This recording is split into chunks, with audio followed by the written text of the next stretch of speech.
Hello students, very good morning to all of you. Welcome to the SOL online classes. Myself Guneet Kaur and I'll be taking your subject Company Law BCom semester 3rd and this will be our routine will be my timings will be 10 a.m. to 11 a.m. 1 hour. You already have the schedule and it's also uploaded on the website as well. So let's start. And one thing that I would like to know that for the first 45 minutes we'll be covering the syllabus and we'll be covering our topics, and the last 15 minutes from 9:45 to from 10:45 to 11 we'll be keeping the last 15 minutes for your queries, for your questions, and all your doubts. What you can do is you can write it in the chat, and in the last 15-minute section I'll look over it and try my best to answer most of your questions. So let's start. Our subject is company law, and the book that I'll suggest you is Anil Kumar. It's from Taxman Publication. You can write it down, Anil Kumar for company law, Taxman Publication. One more you can refer is JP Sharma sir also for company law. So before starting, let's look over the syllabus. For the company law, we have 5 units. Unit 1 is introduction. In this unit, we'll be talking about what is company, what are the meanings, what are the features, and all the basic things related to the company. And Unit 2 talks about the documents. What are the important fundamental documents we need, like Memorandum of Association, Article of Association, and all that important documents that we need.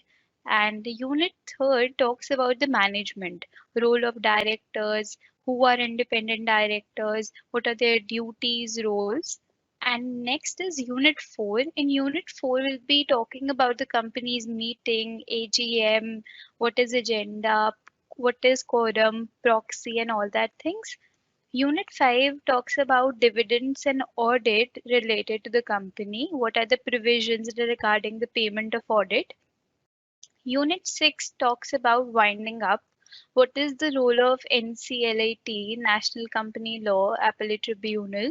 What are the modes of winding up, and who is the liquidator? What are the role of special courts, and all that thing we'll be talking about in Unit 6. So let's start with the first unit and the first chapter, that is company, meaning, and features. So, students, according to this book, Anil Kumar, we have 13 chapters. So, our aim will be to cover one chapter in every class. Okay. So, let's start with the first chapter, company. What are the meanings and features of the company? So, first is meaning of company. As you can see, company means an association of persons for a common object.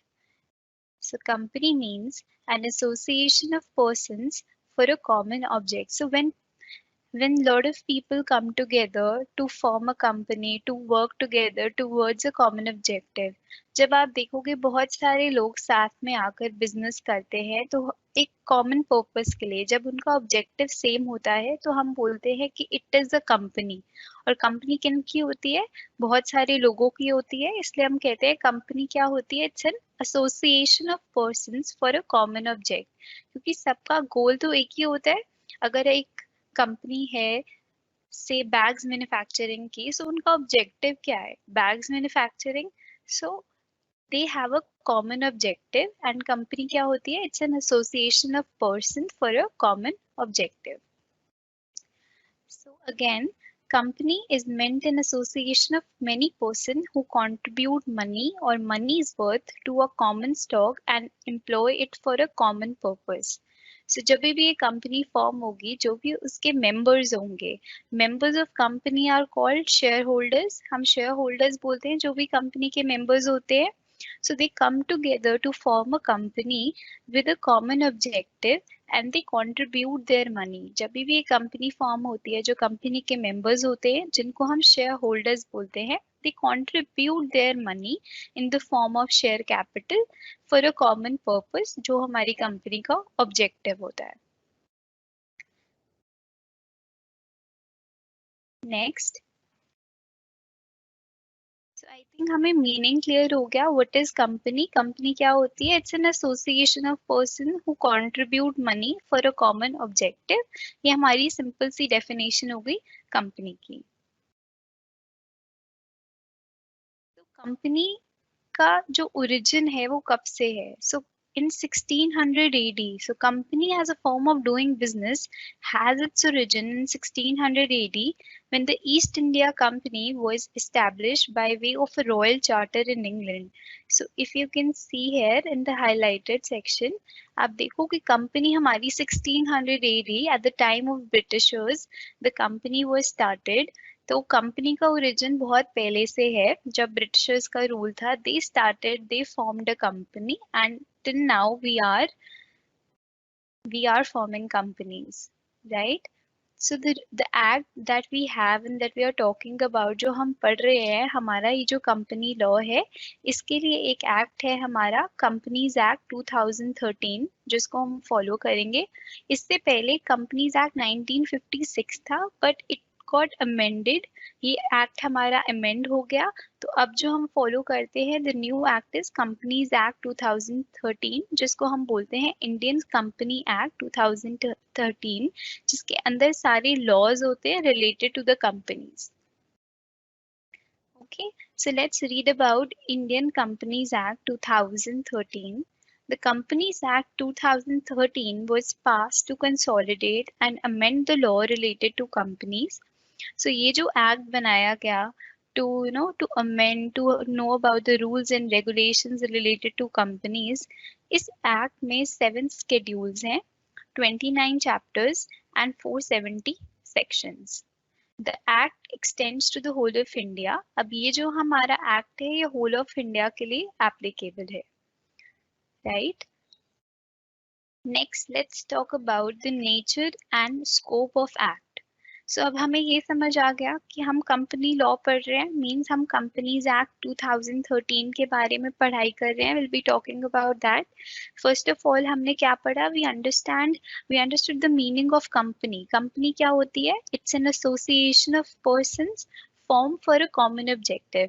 जब बहुत सारे members आते हैं and they contribute their money in the form of capital for a common objective और a common purpose, then we say that company has been formed, right?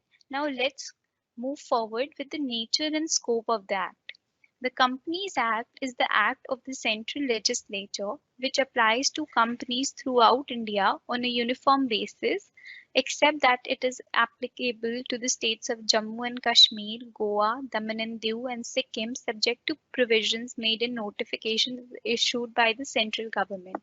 So what it says, that Companies Act 2013 is applicable to the whole of India. ये पूरे India में applicable है, except in the states of Jammu and Kashmir, which is now a union territory, Goa, Daman and Diu, Sikkim. In these places, there are certain different special provisions, I will say, that is issued by the central government. Right?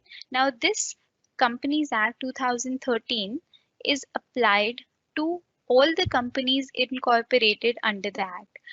जो भी companies बनी है 2000 companies act 2013 के under, तो this companies act is applicable to all the companies in entire India. Insurance companies, except as the said provisions are inconsistent with the provisions of the Insurance Act 1938.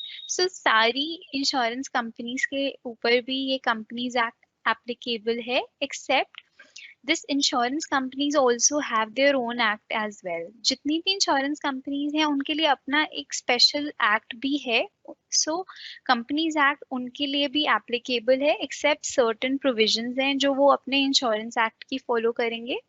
Similarly banking companies के लिए भी companies act applicable है, accept provisions जो हैं inconsistent with the provisions of banking regulation act. So banking companies के लिए अपना भी एक एक्ट है, 1949 बैंकिंग रेगुलेशन. सो जो प्रोविजंस कंपनीज एक्ट के साथ कंसिस्टेंट हैं वो फॉलो होती हैं. सो बैंकिंग कंपनीज के ऊपर भी एप्लीकेबल हो गया, इंश्योरेंस कंपनीज के लिए भी हो गया. Next, companies engaged in the generation और सप्लाई ऑफ इलेक्ट्रिसिटी. सो जितनी कंपनीज हैं जो इलेक्ट्रिसिटी जनरेट करती हैं उनके लिए भी companies act 2013 is applicable. Similarly electricity act 2013 एक स्पेशल एक्ट भी है, उसकी भी जो भी प्रोविजंस हैं वो भी अप्लाई होती हैं। Any other company governed by any special act for the time being in force. So if there is any other company is formed by the special act is also applicable. So this Companies Act 2013 is applicable to all the companies. ठीक है, जो जो special companies थी उनके बारे में आपको पहले ही बताया, जैसे इंश्योरेंस कंपनीज पे भी एप्लीकेबल है, बैंकिंग कंपनीज पे भी है, companies engage in the generation और supply of electricity. Next, such body corporate incorporated by any act for the time being in force subject to such exceptions, modification or adaptation as may be specified in the notification issued by the central government. अगर central government ने prescribe कर दिया that companies act 2013 will be applicable to this company as well, so अगर central government ने issue कर दिया then also उस company पर central companies act 2013 will be applicable, अगर नोटिफिकेशन इशू करी है सेंट्रल गवर्नमेंट ने, राइट। सो आई थिंक अभी हमारे को मीनिंग क्लियर हुआ सबसे पहले फर्स्ट ऑफ ऑल कि व्हाट इज कंपनी। नेक्स्ट अब हमने कवर करा what are the nature and scope of the companies act 2013। The next topic that we'll talk about is machinery for administration of the act. So जो हमारा act है companies act 2013, इसको look over कौन कर रहा है, इसके ऊपर एडमिनिस्ट्रेशन किसका है? तो जो सेंट्रल गवर्नमेंट है has the overall responsibility for the administration and enforcement of the Companies Act. So जो हमारी सेंट्रल गवर्नमेंट है वो एडमिनिस्टर करती है हमारा कंपनीज एक्ट 2013। सो अगर आपने सुना हो एक मिनिस्ट्री ऑफ कॉर्पोरेट अफेयर्स है MCA जो गवर्नमेंट ऑफ इंडिया के अंडर आती है। So that is the head agency और द मेन एजेंसी अथॉरिटी जिसके पास पावर्स हैं to look after this act or to administer the Companies Act 2013. अब देखते हैं इसमें क्या क्या पावर्स हैं।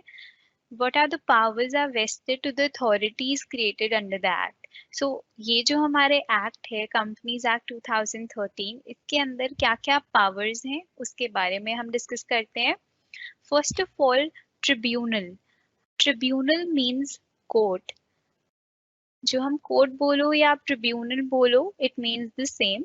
The companies act 2013 has introduced national company law tribunal, NCLT, NCLAT भी बोलते हैं इसको। सो कंपनीज एक्ट ने क्या करा, एक स्पेशल ट्रिब्यूनल, एक स्पेशल कोर्ट बनाया जिसको हम बोलते हैं नेशनल कंपनी लॉ ट्रिब्यूनल। सो जो भी स्पेशल या जो भी आप कह लो कंपनीज के डिस्प्यूट्स होते हैं ना, उनको इस ट्रिब्यूनल में जाके रिजॉल्व करे जाते हैं, सेटल करे जाते हैं। National company law tribunal and there is one more national company law appellate tribunal, NCLAT. So ये है क्या? This tribunal is a quasi-judicial body to administer the provisions of the Companies Act.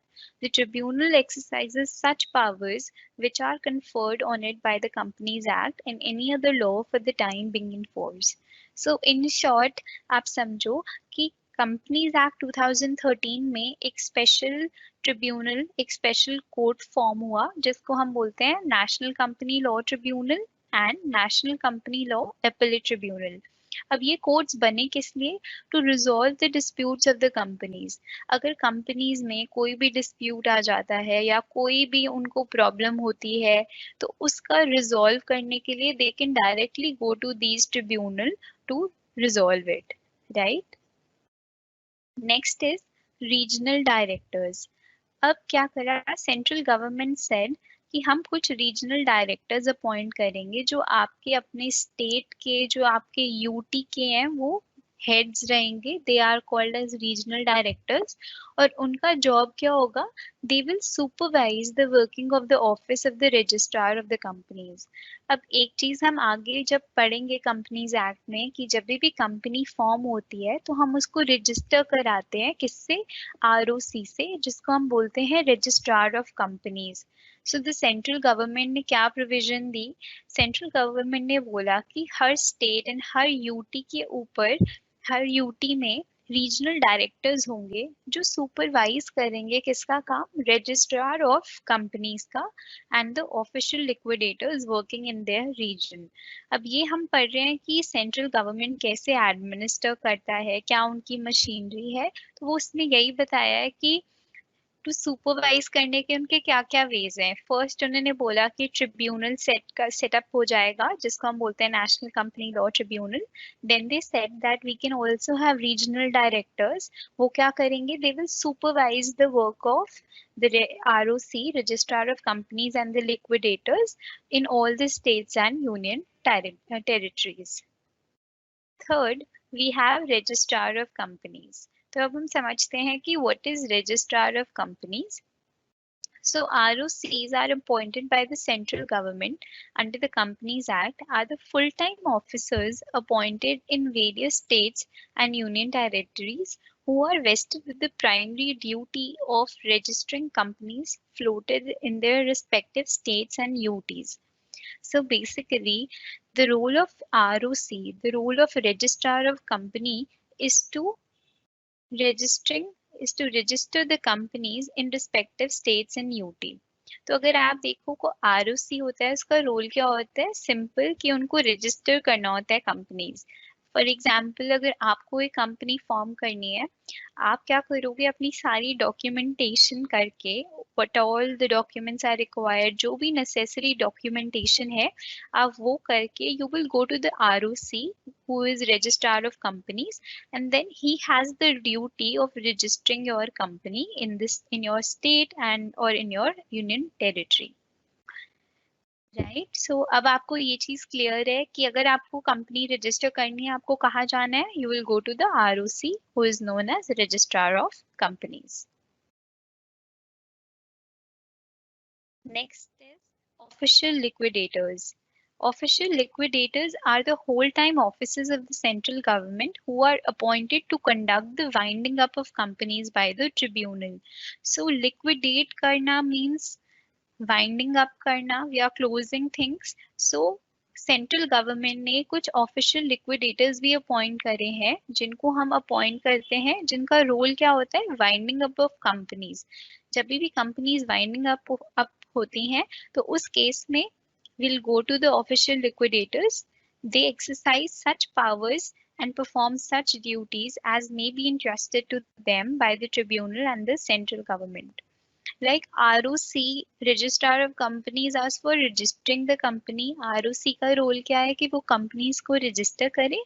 Just like that central government ने कुछ official liquidators appoint करे हुए हैं who help in winding up of companies, right? Next, fifth is special courts. The central government may establish as many special courts as may be necessary for the purpose of providing speedy trial of offences under the Act. Special courts consist of a single judge who is appointed by the central government with the concurrence of the chief justice of the high court. So basically central government ने ये भी prescribe करा हुआ है that you can establish as many special courts. अगर आपके कोई भी कोई भी आप लोगों को अगर प्रॉब्लम हो रही है, कोई भी आपके कंपनी में इश्यूज हैं एंड आप चाहते हो कि that you need help of the court, तो उस केस में स्पेशल कोर्ट्स भी सेटअप हो जाते हैं. You can go to the special court for your speedy trials, right? So basically this is the whole powers of the central government who looks after the administration of the Companies Act. तो I hope this is clear to all. इस topic में हमने ये पढ़ा कि central government की क्या क्या पावर्स हैं, उस पावर्स की क्या क्या फॉर्म्स हैं. हमने पढ़ा कि they can set up a tribunal, they can set up a national company law tribunal. They have also appointed regional directors.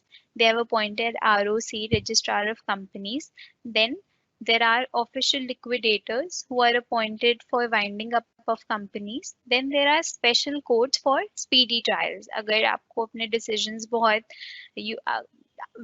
we know that in court it takes years for a decision. So for that there are special courts. where you can get your case resolved in very short period of time, right? So let's see. Next topic is, what is the definition of company under the Companies Act? So company means a company formed and registered under the Indian Company Act. It's a very simple definition. ये कहता है कि company क्या है. Company एक वो company ही है जो इंडियन कंपनीज एक्ट में रजिस्टर्ड है, जो उसमें फॉर्म हुई और रजिस्टर है, तो वो कंपनी है. अदर डेफिनेशन जो हमने पढ़ी, कंपनी क्या होती है? It's an association of persons who has contributed money with a common objective. तो ये बात हमें क्लियर है. नेक्स्ट, कंपनी के फीचर्स क्या हैं? कंपनी, अगर आपको पता हो कि हमने पढ़ रखा है ये पहले भी, have already talk about it before, कि company is a body corporate, it has a common seal, it is a legal entity, it's an artificial person with a perpetual succession. So body corporate. So first understand करते हैं कि body corporate क्यों होता है और हम क्यों बोलते हैं कि company body corporate है, इसका क्या meaning है? By body corporate, it means that company is a corporate entity which is incorporated under a statute and has a perpetual succession with a common seal. So अभी हम ये तीन terms बहुत अच्छे से understand करते हैं. Body corporate, perpetual succession and a common seal. So company को हम बॉडी कॉर्पोरेट क्यों कहते हैं? क्योंकि इट्स अ कॉर्पोरेट एंटिटी. ये एक कंपनीज एक्ट 2013 के अंडर फॉर्म होती है, इसलिए हम इसको बॉडी कॉर्पोरेट बोलते हैं. It has a perpetual succession. Perpetual succession का क्या मतलब है? कि आपके जो कंपनी के मेंबर्स हैं, they may come and go but your company will remain. It means, अगर आपके जैसे पार्टनरशिप में क्या होता है, अगर आपके जो पार्टनर्स हैं, ठीक है, दे गेट रिटायर और दे गेट डाइड, या उनका अगर ऐसा सीन होता है, then the partnership gets dissolve. हमें ये पता है, अगर मेंबर्स रिटायर होते हैं पार्टनर्स के, तो पार्टनरशिप डिसॉल्व हो जाती है. But company has a perpetual succession. It means कि अगर आपकी जो कंपनी के मेंबर्स हैं, अगर वो चले जाते हैं, वो आज कंपनी से अपने शेयर्स ट्रांसफर कर देते हैं किसी और को, तो ऐसा नहीं है कि कंपनी डिसॉल्व हो जाती है. Company will remain the same. चाहे मेंबर्स आते रहें जाते रहें, जो आपकी कंपनी है वो चलती रहेगी. So perpetual succession means this with a common seal. अगर आप तब देखो, company is a separate legal entity. Company को हम कहते हैं कि जो कंपनी के मेंबर्स हैं वो डिफरेंट हैं और जो कंपनी है वो अलग है. जो कंपनी के शेयर होल्डर्स हैं वो अलग माने जाते हैं और जो कंपनी है इट इज डिफरेंट. आपने अकाउंट्स में भी पढ़ा होगा बिजनेस एंटिटी कंसेप्ट. जैसे बिजनेस को कहते हैं it is separate from its members, just like that your company is also separate from your members, your share holders. और कंपनी को हम देख नहीं सकते, it can not be touch, it can not be feel. तो it's an artificial person. Company हमारी एक artificial person है. सो अब कंपनी की प्रेजेंस हमें कैसे पता चलेगी? By way of a common seal. Common seal क्या होती है? एक स्टैंप होती है जो आपके डॉक्यूमेंट्स पर अगर होती है, तो इट मीन्स कि ये एक ऑथराइज्ड डॉक्यूमेंट है, इस पे एक कंपनी की सील लगी हुई है. It's a kind of a signature कह लो या आप कह लो स्टैम्प. तो आई होप आपको फीचर समझ आ गए कंपनी के. Company is a separate legal entity different from its members. Company is a body corporate. It has a perpetual succession with a common seal. Let's move forward.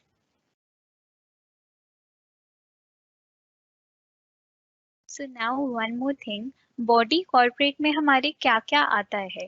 So companies registered under the Companies Act. जो भी companies हमारी Companies Act में registered हैं वो सारी cover होती हैं, उनको body corporate ही बोला जाता है.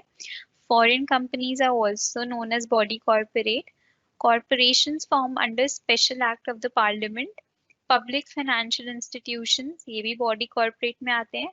Nationalized banks and limited liability partnerships. तो ये सारे बॉडी कॉर्पोरेट के टर्म में इंक्लूड होते हैं. व्हाट इज नॉट इंक्लूडेड, जो नहीं होते, उसमें दो हमारे पास है. One is cooperative society and any other body which the central government by notification in the official gazette. So अगर official gazette में central government ने prescribe कर दिया that it is not a body corporate, then वो body corporate में include नहीं होगी, right? Let's move forward with the characteristics of the company. So अभी जो मैंने आपको बहुत एक ब्रीफ में समझाया था कि कंपनी के क्या फीचर्स होते हैं, क्या कैरेक्टरिस्टिक्स होते हैं, अब हम उसको डिटेल में डिस्कस करते हैं. इनकॉर्पोरेटेड एसोसिएशन, कंपनी को हम इनकॉर्पोरेटेड एसोसिएशन कहते हैं. क्यों? Because it is registered under which act? Companies act 2013. Companies act 2013 में कंपनी फॉर्म होती है, इसलिए हम कंपनी को एक इनकॉर्पोरेटेड एसोसिएशन बोलते हैं. And for public company and for private company हमारी कुछ लिमिटेशन है, that at least 7 persons are required, and for a private company at least 2 persons are required. That now if you want to form a public company, अगर आपको public company बनानी है तो minimum 7 persons, 7 members are required, and for private company minimum 2 members are required. Next is artificial legal person. अब अगर एक company है, so can you see the company? Company is not a person. हम company को बोलते हैं ये एक artificial legal person है. इसके पास proper rights हैं. Company has a right like a person. जैसे हर एक ह्यूमन बीइंग के पास राइट होते हैं that they can acquire a property, they can dispose a property, they can sue anybody. Just like that company can also do it, but it is an artificial legal person. हम company को artificial क्यों बोलते हैं? Because we cannot see it, we cannot see the company, we cannot feel that. So company, it's an artificial legal person, but it has the same rights like a normal person. It can, company एक अपने नाम पर एक property ले सकती है, company dispose कर सकती है, right? So next feature of the company, so you can see this chart, इसमें सब कुछ बताया हुआ है कंपनी के क्या क्या characteristics होते हैं. हमने इनकॉर्पोरेटेड एसोसिएशन डिस्कस कर लिया, आर्टिफिशियल पर्सन होती है company, we did that. Now let's talk about independent legal entity. So independent legal entity का क्या मतलब है? जो कंपनी है वो सेपरेट है फ्रॉम इट्स मेंबर्स, या आप कह लो शेयर होल्डर्स से. ये बहुत इंपॉर्टेंट टर्म है स्टूडेंट्स, और जो आपके चैप्टर 1 का बहुत इंपॉर्टेंट टॉपिक भी है, lifting of corporate veil.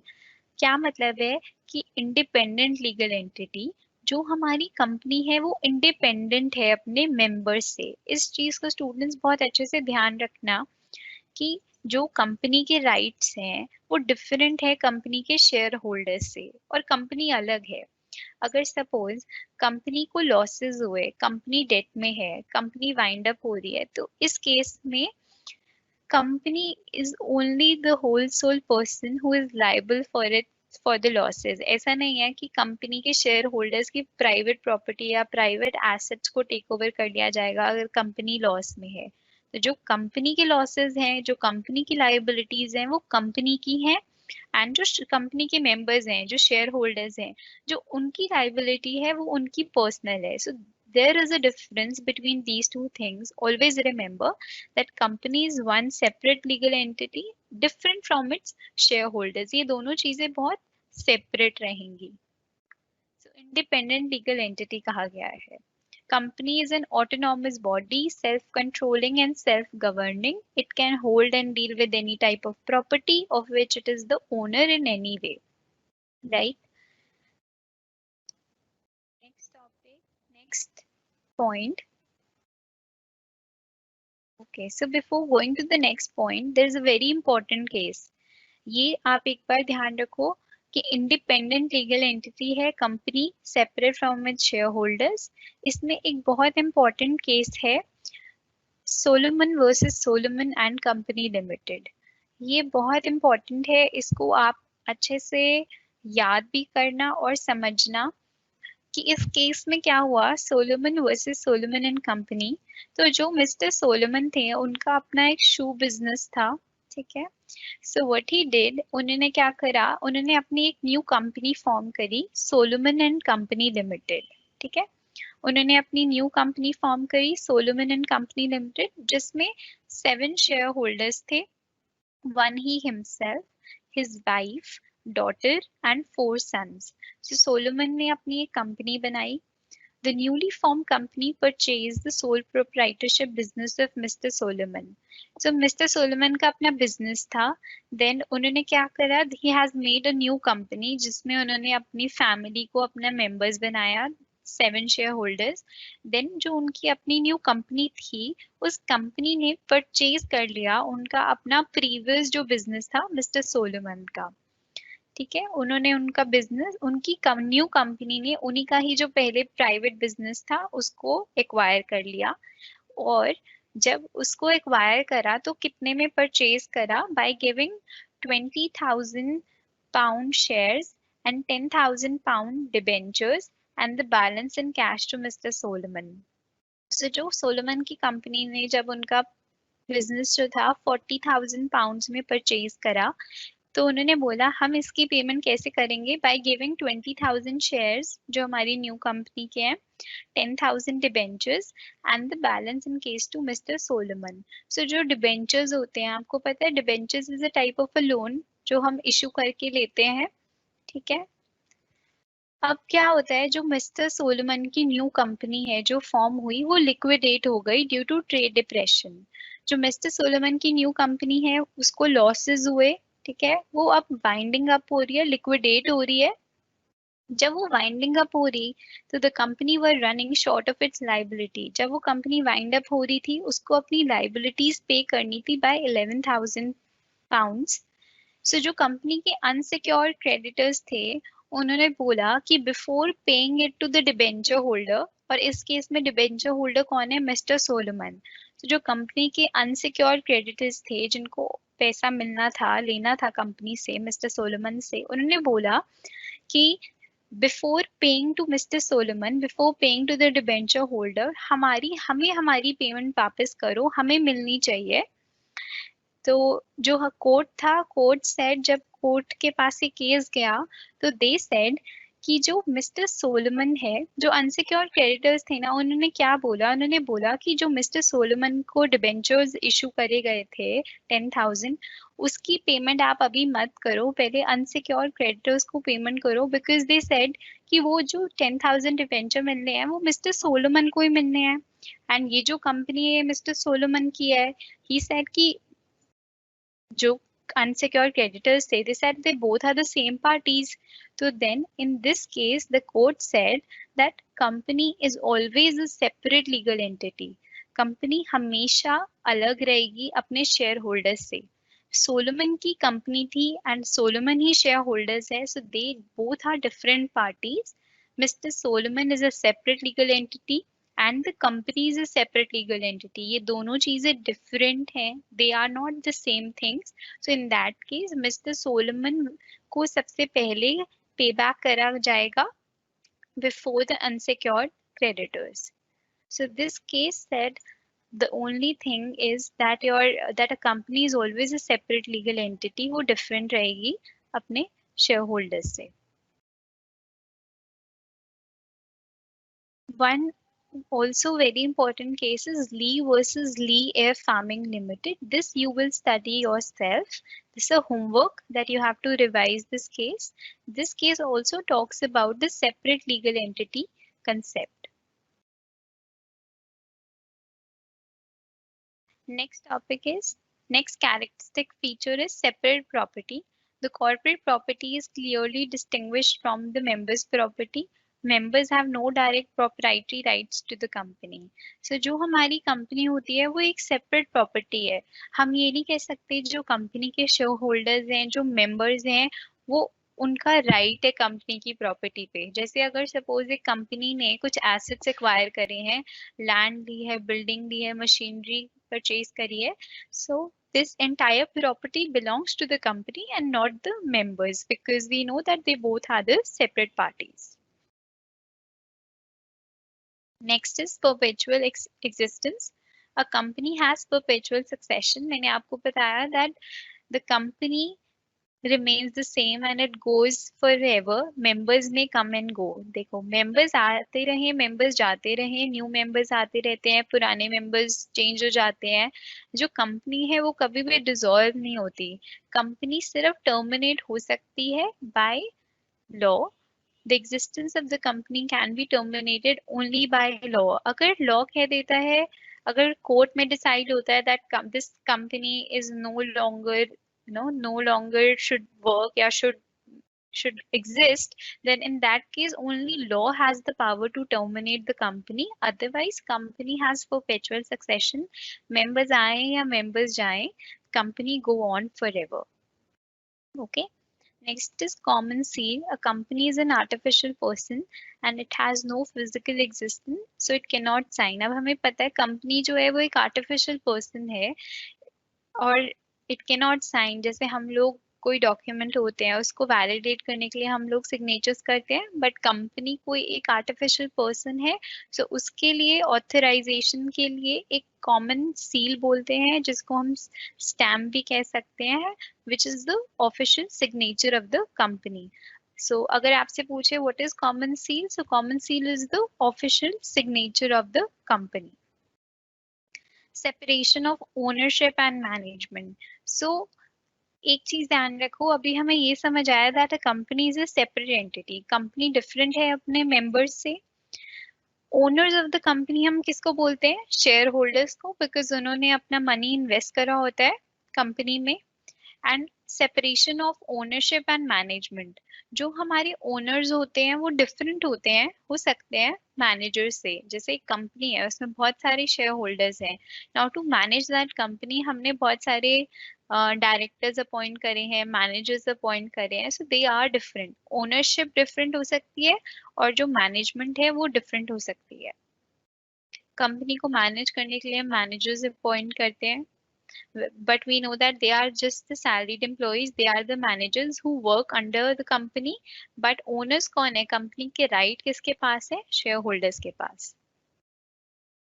Limited liability, अब very important feature of a company, जो कंपनी की लाइबिलिटी होती है वो लिमिटेड होती है। लाइबिलिटी लिमिटेड का क्या मतलब है कि जो कंपनी के अगर सपोज जो मेंबर्स हैं, शेयर होल्डर्स जिनको हम बोलते हैं, उनकी लाइबिलिटी सिर्फ उनके अनपेड शेयर्स तक है। लाइक अगर एक कंपनी में एक न्यू मेंबर आया है जिसने बोला that I need 10,000 shares and उन्होंने अभी 5,000 शेयर्स के ही मनी डिपॉजिट करा है एंड 5,000 के नहीं दिया, सो कंपनी का जो मेंबर है ना वो सिर्फ अपनी अनपेड वैल्यू ऑफ शेयर्स के लिए ही लाइबल है। अगर कंपनी को कोई लॉस होता है, इन दैट केस जो शेयर होल्डर्स हैं उनकी लाइबिलिटी बड़ी लिमिटेड है, उनको they are not liable to make good the loss. इस केस में जो उनके शेयर होल्डर्स हैं उनके प्राइवेट एस्टेट या उनके प्राइवेट प्रॉपर्टी को एक्वायर नहीं करा जाएगा। जो कंपनी में जो लाइबिलिटी होती है ना शेयर होल्डर्स की, बड़ी लिमिटेड होती है। जितना उन्होंने शेयर खरीदा है एक कंपनी में, सिर्फ वो उस अमाउंट के लिए लाइबल हैं जो उनको पे करना है। अगर कंपनी को कोई लॉसेस होते हैं फ्यूचर में, share holders are not liable for that.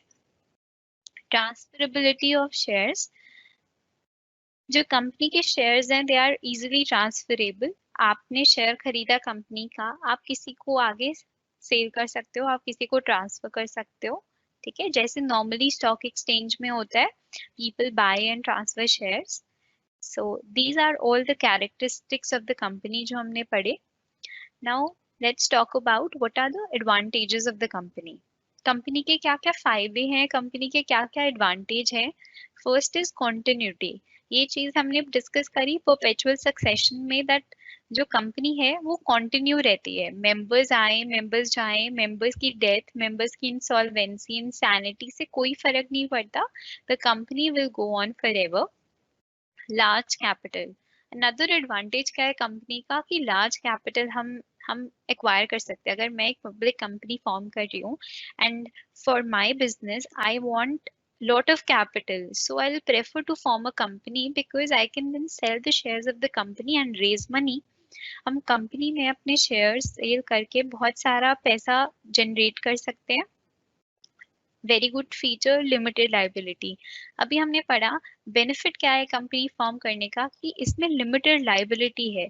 जो हमारे शेयर होल्डर्स हैं वो सिर्फ अपने अनपेड शेयर के लिए लाइबल हैं, जितना शेयर उन्होंने खरीदा सिर्फ उसका अमाउंट उनको पे करना है, और कोई भी लॉस होता है they are not liable for that. Next advantage क्या है? Transferability of shares. जो भी कंपनी के शेयर्स हैं they are easily transferable to any other party. Next is democratic setup. बहुत डेमोक्रेटिक सेटअप है, कंपनी के शेयर होल्डर्स होते हैं जो कंट्रोल करते हैं working of the company. Then diffused risk. जो भी कंपनी का रिस्क होगा वो सिर्फ आप बियर नहीं कर रहे, it is a big company, there are lot of people, there are lot of large members. जो भी कंपनी का रिस्क होता है that is a shared risk. Large membership. कोई भी पब्लिक कंपनी में there is no restriction on the maximum number of person. आप public company में मिनिमम 7 पर्सन रिक्वायर्ड है एंड मैक्सिमम में कोई लिमिट ही नहीं है, you can have a large membership. Next is economies of large scale. The large number of members, the raising of funds from the public make it possible for a company to engage in large business. जब आपका एक बहुत बड़ी company है, large member है, large amount of capital आप draw कर रहे हो, तो उस केस में you can have the benefit of economies of large scale. इसका क्या मीनिंग है इकोनॉमीज ऑफ लार्ज स्केल? आपने सुना होगा जब आप ज्यादा प्रोडक्शन करते हो, ज्यादा स्केल पर करते हो, तो जो आपका कॉस्ट ऑफ प्रोडक्शन आती है ना, पर यूनिट कॉस्ट, वो लेस होती है। अगर आप यहाँ पर एक बिजनेस कर रहे हो, ठीक है, आपने एक जगह रेंट पर ली, देन आप प्रोडक्शन कर रहे हो, सपोज अभी 100 यूनिट्स कर रहे हो, तो आप रेंट तो इक्वल पे करोगे, आपके एक्सपेंसेस फिक्स कॉस्ट सेम आएगी। अगर आप उसी प्लेस पर आपको ऑर्डर मिलता है फ्रॉम 100 टू सपोज 10,000 यूनिट्स, तो रेंट तो आप अगेन सेम दे रहे हो। अगर आप लार्ज प्रोडक्शन करते हो तो आपकी पर यूनिट कॉस्ट लेस आती है, जिसको हम बोलते हैं benefit of economies of large scale. Next is credibility. Company को हम क्रेडिबल क्यों कहते हैं? बिकॉज कंपनी अपने एनुअल अकाउंट्स पब्लिश करती है, they file memorandum of association, article of association. So इससे क्या होता है, these documents make your company more credible in the eyes of general public. Okay. Disadvantages we have lot of, we have 9 disadvantages. So I think let's take 5 minutes more and let's do the disadvantages in this class as well. Disadvantages क्या है company के? Difficult incorporation. Company form जब हम करते हैं ना, तो incorporation के लिए देयर लॉट ऑफ डॉक्यूमेंटेशन जो हमें करनी पड़ती है, इसलिए थोड़ा डिफिकल्ट हो जाता है कंपनी को फॉर्म करना। बिकॉज आपको एक डायरेक्टर आइडेंटिटी नंबर लेना पड़ता है, MOA, AOA, सारी डॉक्यूमेंटेशन करनी पड़ती है। Next disadvantage, lack of personal interest. The working of the company is organized and managed by the elected representative of the shareholders called directors. अब जो कंपनी है वो डायरेक्टर्स जनरली मैनेज करते हैं, तो एक ये हो जाता है कि जो पैसा इन्वेस्ट कर रहे हैं they are the share holders and those who are managing they are the directors. So sometimes directors are only the employees of the company, they have not invested their money, तो इस case में possibility है कि they may not work with that much interest. Separation of ownership and management. अब companies जब form होती है, जो ओनर्स होते हैं they are not the ones who are running the company, so एक ये चीज है। Next is lack of secrecy.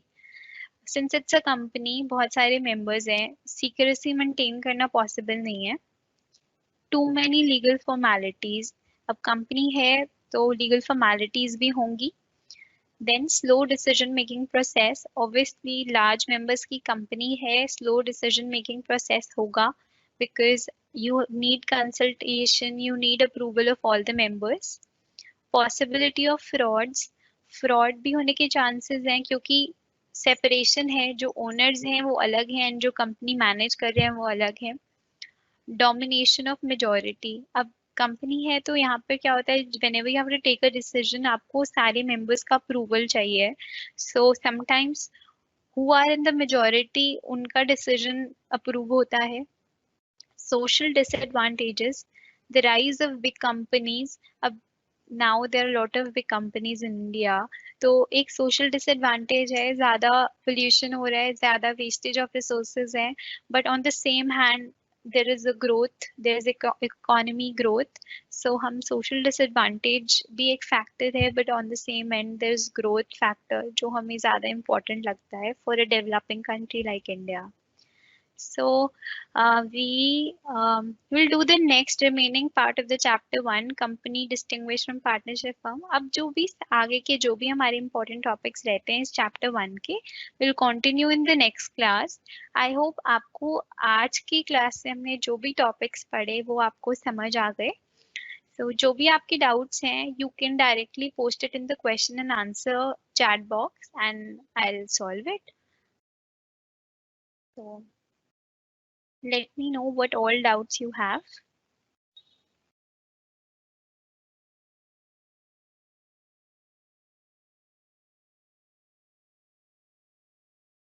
Okay, so which book to refer? Anil Kumar is the book that I'll say that you guys refer for this. Anil Kumar from Taxman Publication.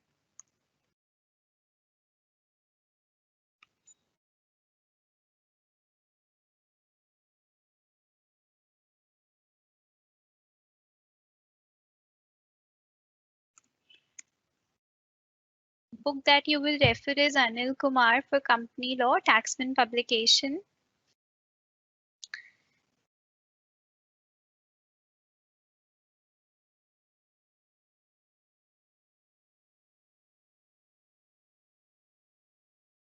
Ma'am, for examination आपको proper notice मिलेगा. You will get a notification from SOL. I think university से notification आई है that from 12th of December you people will have your exams. So I think आप लोग पढ़ना start कर दीजिए. What is the meaning of secrecy? I think it is not related to this the content that I have talked about. So अभी हम वो वाले questions cater करते हैं जो अभी हमने morning की class में discuss करे. अभी तक discuss करे. What is the meaning of secrecy? I think अगर आप इसमें पूछ रहे हो तो sometimes what happens is कि कंपनी है, there are lot of members, so आप कोई भी आपका अगर say secrecy in the sense of कोई भी confidential information है, so वो आपको सारे members के साथ ही share करना होगा. ऐसा नहीं है that you can keep that confidential information with you. So यहाँ पर secrecy relates to the confidential information.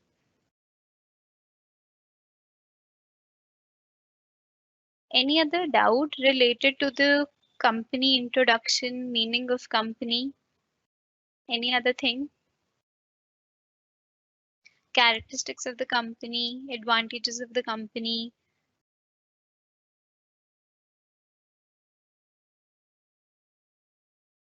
Yes, I will share the PDF. ये जो भी PDF अब जिसके थ्रू हमने डिस्कस करा, I will share it.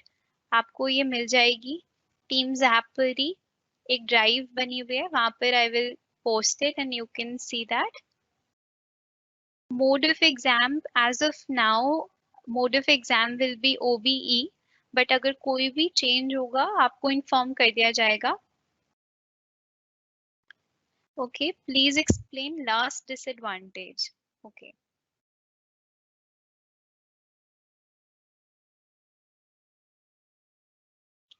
Last disadvantage is the social disadvantage.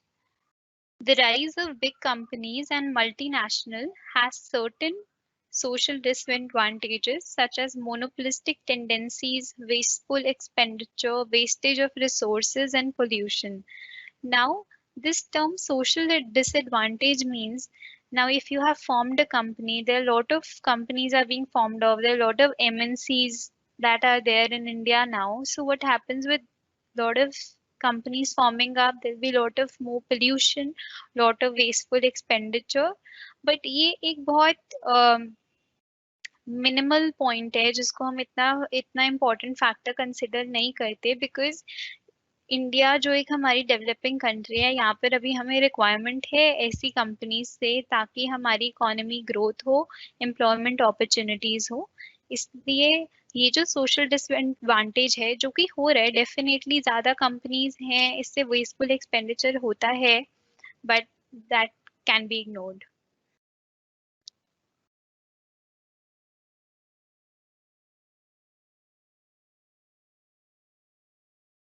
Any other question?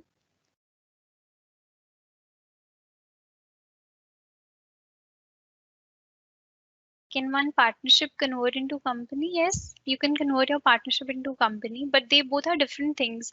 Partnership अगर है तो वो पार्टनरशिप आप कर रहे हो, अगर आप उसको कंपनी में कन्वर्ट कराना चाहते हो वो हो सकती है. There is a process for it.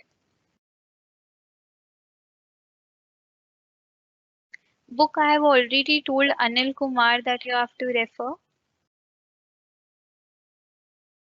I will share the PDF.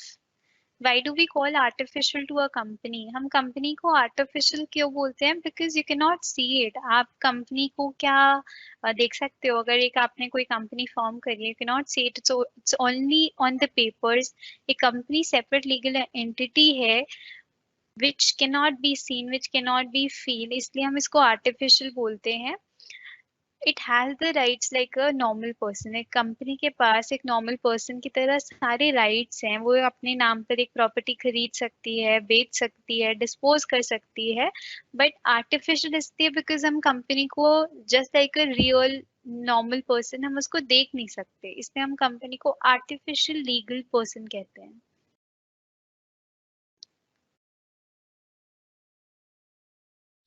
Can you please explain the syllabus? Okay, मैं आपको सिलेबस दोबारा से शो कर देती हूँ. See it in the PDF. ये जो पीडीएफ मैं आपको शेयर करूंगी इसमें आपको फर्स्ट पेज सिलेबस मिलेगा. This syllabus has 6 units. इसमें हम सारा का सारा कंपनीज एक्ट 2013 को समझेंगे. Unit 1 is the introduction. Unit 2 talks about the documents. क्या क्या मेजर डॉक्यूमेंट्स हैं कंपनी लॉ में. मेमोरेंडम ऑफ एसोसिएशन क्या होता है, आर्टिकल ऑफ एसोसिएशन क्या होता है, रोल ऑफ मैनेजमेंट क्या है, डायरेक्टर्स क्या होते हैं. Then Unit 4 talks about the meetings, company meeting, annual journal meeting, quorum, proxy, e-voting. And next Unit 5 talks about the dividends and audit. क्या provisions हैं payment of dividend के. Unit 6 talks about the winding up. जो हमने अभी पढ़ा Companies Act में tribunal form हुआ है जिसका हम बोलते हैं NCLAT, national company law tribunal, national company appellate tribunal. So इनकी क्या क्या पावर्स हैं. Liquidation, winding up of company क्या होता है, जो कंपनीज एक्ट में स्पेशल कोर्ट्स फॉर्म हुए हैं उसके रिगार्डिंग हम यूनिट 6 में डिस्कस करेंगे. Any other question?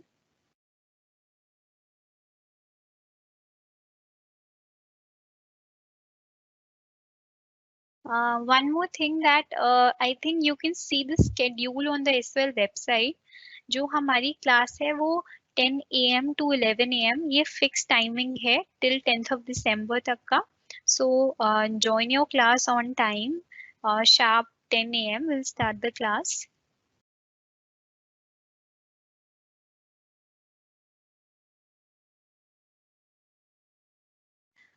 Important case study. सो फार जितना भी अभी हमने इंट्रोडक्शन पढ़ा कंपनी का, इम्पोर्टेंट केस आपका जो रहेगा Solomon versus Solomon company limited. ये इम्पोर्टेंट केस स्टडी है. ली वर्सेस ली एयर फार्मिंग, ये भी एक इम्पोर्टेंट केस स्टडी है. ये दो केस स्टडी हैं जो आप लोग रिवाइज करेंगे अभी तक के लिए. बाकी हम जैसे जैसे अपना कोर्स कवर करेंगे जो भी इम्पोर्टेंट केस स्टडी होगी I will let you know. Don't worry, ये जो पीडीएफ है आई will share. Don't worry, notes आपको मिल जाएंगे.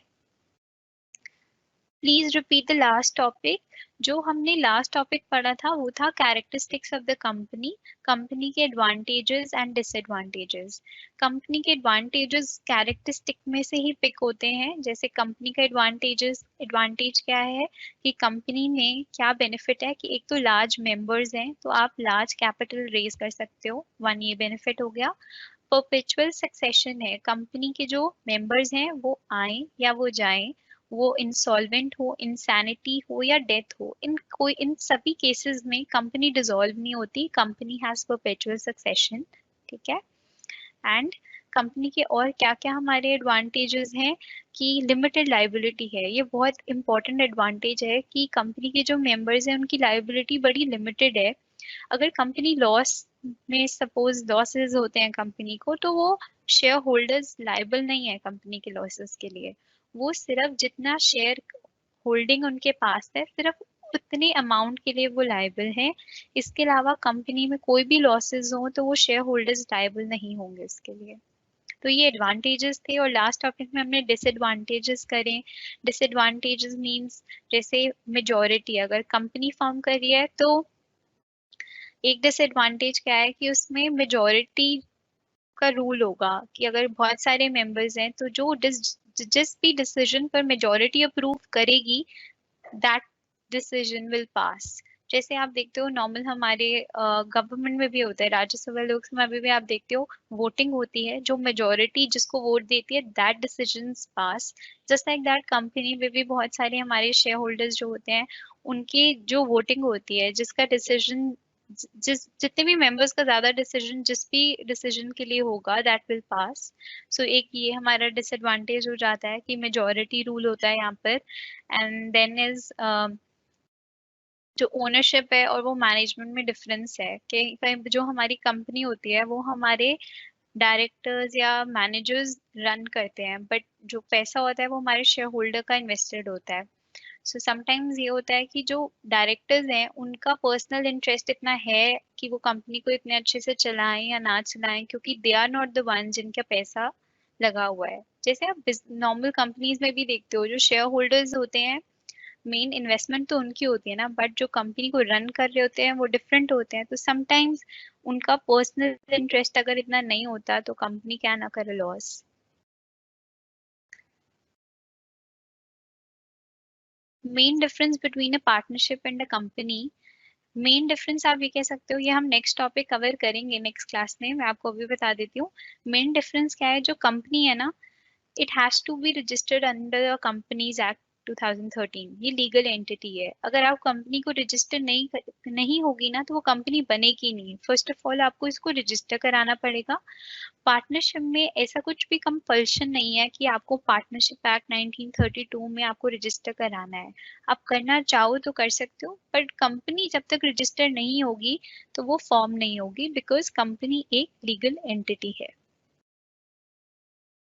और एक और डिफरेंस जानना चाहते हो तो ये भी जान सकते हो कि कंपनी में परपेचुअल सक्सेशन होता है, company will remain same, will go on for ever. But partnership में अगर पार्टनर इंसॉल्वेंट हो जाता है या डेथ हो जाती है तो इन दैट केस पार्टनरशिप डिसॉल्व हो जाती है। ये भी एक और डिफरेंस है।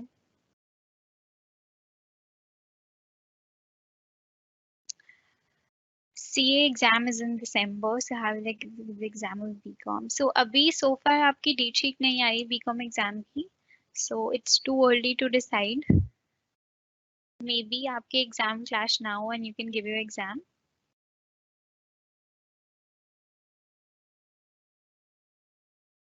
Yes, so far we have started with the chapter 1 of company law। हमने आज chapter 1 company law का start करा है। NCLAT is in जो नेशनल कंपनी लॉ ट्रिब्यूनल है वो हमारा लास्ट यूनिट है, unit 6। So will do it in the end. Don't worry, PDF आप लोगों को मिल जाएगी।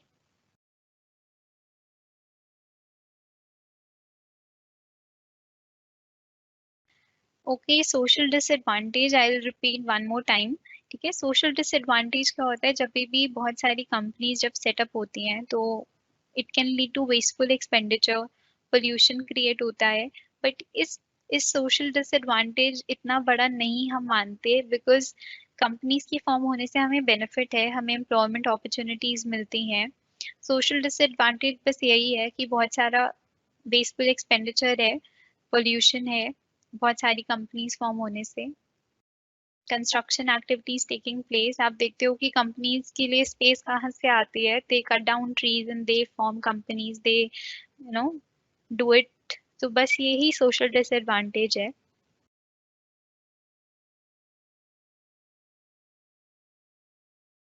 यस, आपके थर्ड सेमेस्टर में पूरा कोर्स आएगा, all 6 units will come. Book I've already told Anil Kumar that you have to refer Taxman Publications. Yeah. Best book according to me it's Anil Kumar. And आप लोग देख सकते हो, JP शर्मा रेफर करना है तो आप वो भी रेफर कर सकते हो। I think I have answered mostly all of your queries and if you still have any questions don't worry, आप अच्छे से रिवाइज करो।